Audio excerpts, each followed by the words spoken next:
على أعدائهم لا سيما على الثاني. بسم الله الرحمن الرحيم. موت الإنسان بالذنوب أقصر من موته بالأجل. مع الصلاة.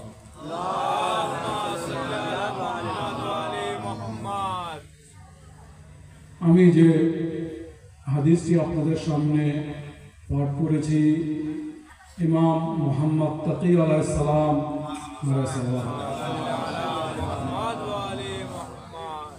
তিনি বর্ণনা করছেন, মৌতুল ইনসানে বিযুনুবে আকসারু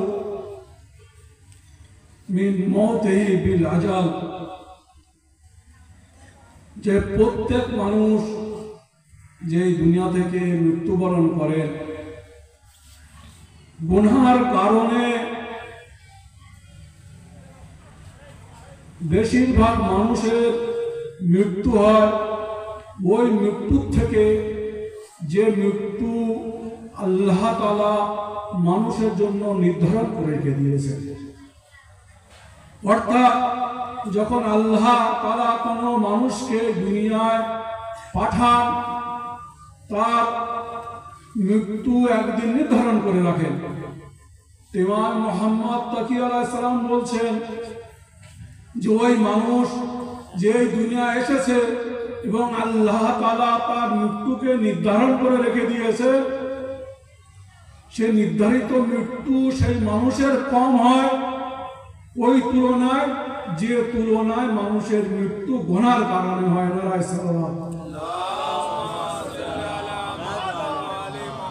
অর্থাৎ এই হাদিসের মাধ্যমে আমরা এটা বুঝতে পারছি যে আমাদের মৃত্যু বেশিরভাগ আমাদের গুনাহের কারণে হয়। ইমামে আলী আলাইহিস সালাম থেকে বর্ণিত হয়েছে,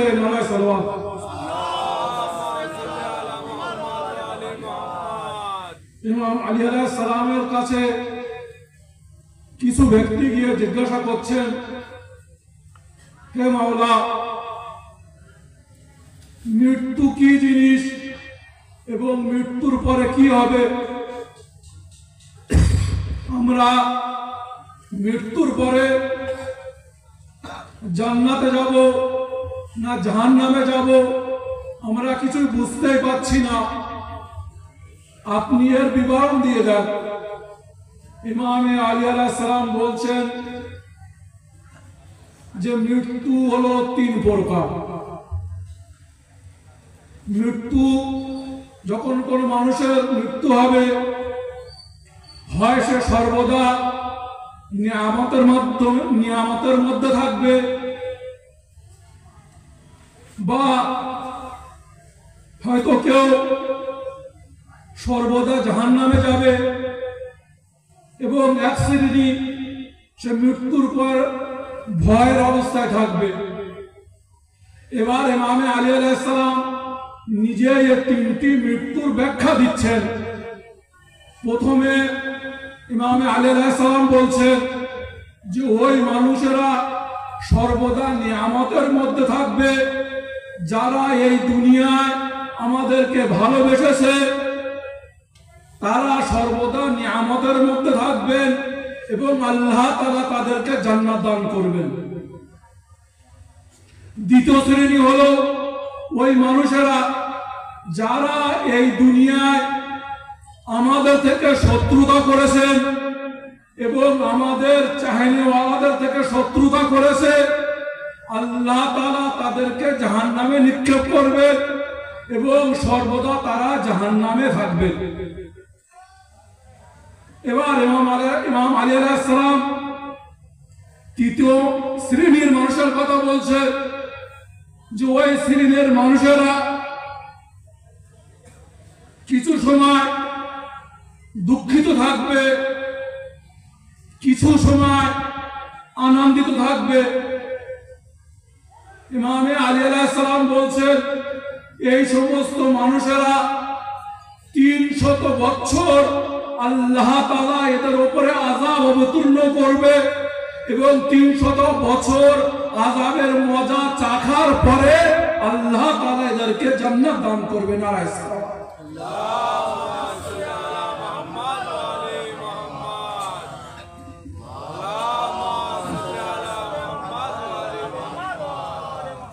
ইমামে জাফর সাদিক আলাইহিস সালামের একটি ঘটনা পড়ে আমি আমার বক্তব্য শেষ করব।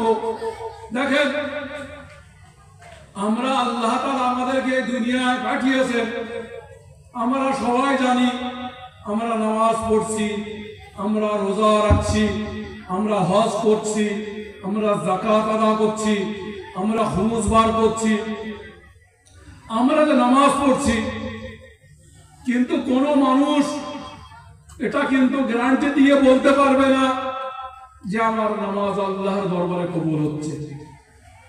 কোন মানুষ কি বলতে পারবে? সামনে পবিত্র রমজান মাস, আমরা সবাই রোজা রাখবো। রোজার পরে যদি ঈদের দিনে আমাদেরকে জিজ্ঞাসা করা হয় যে আপনার রোজা আল্লাহর দরবারে কবুল হয়েছে কি হয়নি, আমরা কিন্তু গ্যারান্টি দিয়ে বলতে পারবো না যে আমার রোজা অবশ্যই অবশ্যই কবুল হয়েছে। অর্থাৎ যে আমি যে কাজ করি না কেন, আমি কিন্তু গ্যারান্টি দিয়ে বলতে পারবো না যে আমার সেই আমল কবুল হয়েছে কি হয়নি। একটু সন্দেহ থেকে যাবে, কিন্তু যে জিনিসের প্রতি কিঞ্চিত পরিমাণে সন্দেহ নেই সেটা হলো মওত। প্রত্যেক মানুষ এটা বিশ্বাস রাখে যে একদিন আমাদেরকে তিনি বসে আছেন এবং তার সাথে সাথে ইমামের অনেকগুলো সাহাবী বসে আছেন। জনাবে সুদাইর বলছেন যে আমি যখন ইমামে জাফর সাদিক আলাইহিস সালামের বাসায় গিয়ে নিজের আসন গ্রহণ করলাম, ইমামে জাফর সাদিক আলাইহিস সালাম আমার দিকে মুখমণ্ডল করে বলছেন, এ সুদাইর, তুমি কি জানো আমার চাহনেওয়ালারা সর্বদা উঠতে বসতে, জাগ্রত অবস্থায়, ঘুমের মাধ্যমে এবং মৃত্যুর অবস্থায় আল্লাহর ইবাদত করে। ইমাম জাফর সাদিক আলাইহিস সালাম 5টি জিনিসের কথা বললেন: উঠতে বসতে, জীবিত থাকাকালীন, ঘুমানোর অবস্থায় এবং মৃত্যুর অবস্থায় আল্লাহর ইবাদত করেন। জনাবে সুদাইর বলছেন, আমি অবাক হয়ে গেলাম। অবাক হয়ে ইমামে জাফর সাদিক আলাইহিস সালামের কাছে প্রশ্ন করলাম, হে মাওলা, আমি 3টি জিনিস তো বুঝতে পারলাম, উঠতে বসতে এবং জাগ্রত অবস্থায় আল্লাহর ইবাদত করেন, আমি তো এটা বুঝতে পারলাম, কিন্তু হে আমার মাওলা, ঘুমিয়ে কিভাবে ইবাদত করা সম্ভব এবং মৃত্যুর অবস্থায় কিভাবে ইবাদত করা সম্ভব, হে মাওলা আপনি এর ব্যাখ্যা দিন। ইমামে জাফর সাদিক আলাইহিস সালাম বললেন, হে সুদাইর, যখন আমাদের কোন চাহনেওয়ালা রাতে যখন নিজের মাথা বালিশের উপরে নিয়ে যায়, নিয়ে যাওয়ার পরে ঘুমিয়ে পড়ে, তখন ওই 2 ফেরেশতারা যাদেরকে আল্লাহ তাআলা এই বান্দার জন্য সৃষ্টি করেছিলেন, এই ফেরেশতারা ওই বান্দার জন্য ইবাদত করেন। ওই সময় পর্যন্ত ইবাদত করেন যতক্ষণ না ওই বান্দা ঘুম থেকে জাগ্রত হচ্ছে। ইমামে জাফর সাদিক আলাইহিস সালাম বললেন, হে সুদাইর, আমাদের ওই চাহনেওয়ালা যখন ঘুমিয়ে পড়েন এবং যতক্ষণ না ঘুম থেকে চেতনা হচ্ছে তত সময় পর্যন্ত এই 2 ফেরেশতা আমাদের ওই চাহনেওয়ালার জন্য ইবাদত করেন। এবং জানো এ খুদায়ের, যতক্ষণ পর্যন্ত আমাদের ওই চাহনেওয়ালা ঘুম থেকে জাগ্রত না হচ্ছে, এই দুই ফেরেশতা যত রেকাত নামাজ পড়ুক না কেন, এই দুই ফেরেশতা যত রেকাত নামাজ পড়ছেন, মহান আল্লাহ তাআলা ওই ফেরেশতাদের এক এক রেকাতের পরিবর্তে আল্লাহ তাআলা 1000 রেকাত নামাজের সওয়াব তার নামায়ে আমলে লিপিবদ্ধ করছেন। নারায়ে সালাওয়াত।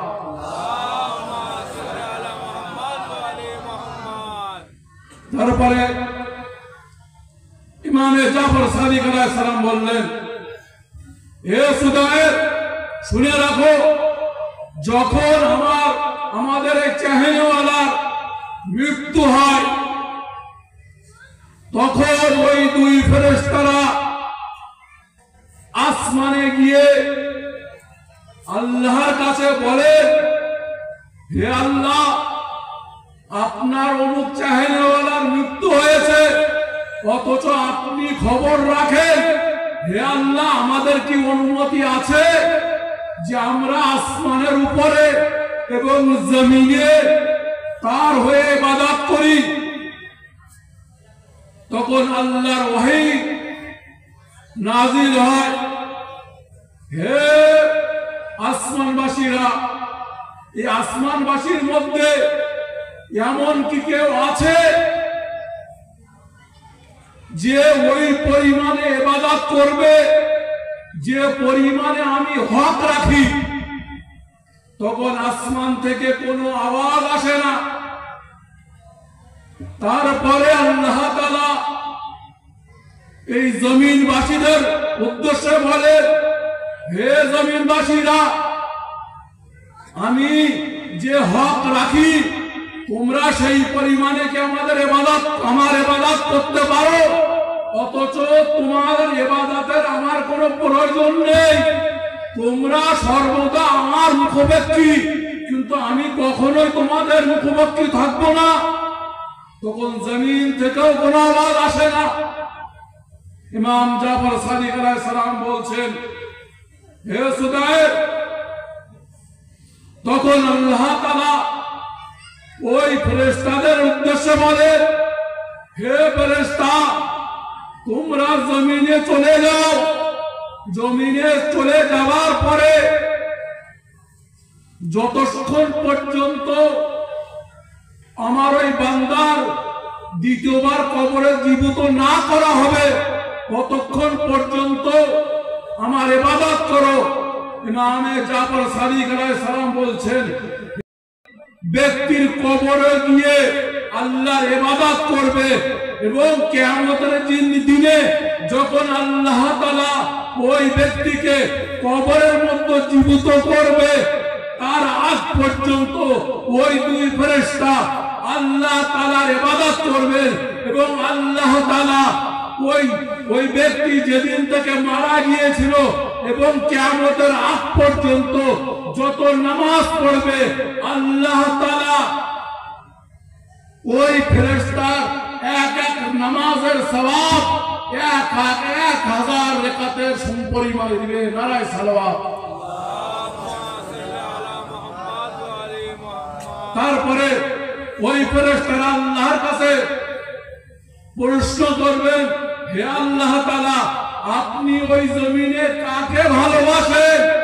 তখন আল্লাহর ওহী নাজিল হয়, হে আমার ফেরেশতারা, আমি জমিনবাসীদের মধ্যে ওই ব্যক্তিকে সর্বাধিক ভালোবাসি যে মুহাম্মাদের নবুয়তের উপরে বিশ্বাস রাখে এবং তারপরে মুহাম্মাদের যে ওসি আছে, মুহাম্মাদের যে প্রতিনিধি আছে, তার বেলায়েতের স্বীকৃতি দেবে। আমি ওই বান্দাকে সব থেকে বেশি ভালোবাসি। তারপরে ইমামে জাফর সাদিক আলাইহিস সালাম বলছেন, যারা যারা এই দুনিয়ায় মুহাম্মাদের নবুয়তের উপরে বিশ্বাস রাখে এবং মুহাম্মাদের ওসির বেলায়েতের ইকরার করবে, আল্লাহর কসম, কিয়ামতের দিনে ওই ব্যক্তি যারা জাহান্নামী হয়েছিল, আল্লাহ তাআলার কাছে ওই ব্যক্তি সুপারিশ করে সেই সমস্ত ব্যক্তিদেরকে জান্নাত দান করবে। তাহলে চিন্তা করে দেখেন যে আল্লাহ তাআলা আমাদেরকে এই দুনিয়ায় পাঠানোর পরে আমরা যে আল্লাহর ইবাদত করছি, এই দুনিয়ায় আল্লাহ তাআলা আমাদের জন্য কত প্রতিদান রেখেছেন।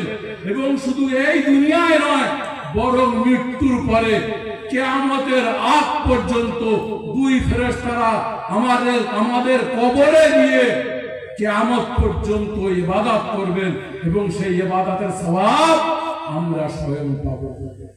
আইজানে মোহতারাম, আমাদের সর্বদা মৃত্যুর জন্য প্রস্তুত থাকতে হবে। যে জিনিসে কোনো সন্দেহ নেই, আজ আমি জীবিত আছি, হয়তো কাল জীবিত থাকবো না। আজ আপনি জীবিত আছেন, হয়তো আপনি কাল জীবিত থাকবেন না। আমাদেরকে এখানে অবশ্যই আসতে হবে, কিন্তু আমরা জানি যে আগামীকাল এখানে আমাদেরকে আসতেই হবে। তারপরেও আমরা মওতের জন্য চিন্তা ভাবনা করছি না, মওতের জন্য কোনো প্রস্তুতি নিচ্ছি না। আমাদের এই ঘুম কবে ভাঙবে? আমাদের এই ঘুমকে ভাঙাতেই হবে।